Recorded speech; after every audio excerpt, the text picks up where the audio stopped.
रात को खांसी कंजेशन चढ़ जाता है और बच्चा बेचैन। कुछ देसी, गर्माहट भरा पर सेफ ट्राई करें। 1 चम्मच अजवाइन को पैन में हल्का भूनें। कॉटन कपड़े में बांधकर गर्म गर्म पोटली बनाइए, ज्यादा गर्म नहीं।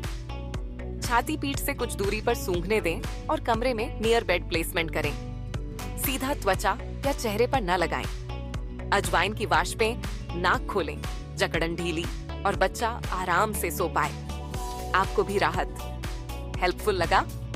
शेयर कीजिए और ऐसे वार्म पेरेंट टेस्टेड हैक्स के लिए सब्सक्राइब करें। रेमेडीज इनसाइट, योर काम इन सिक डे केओस।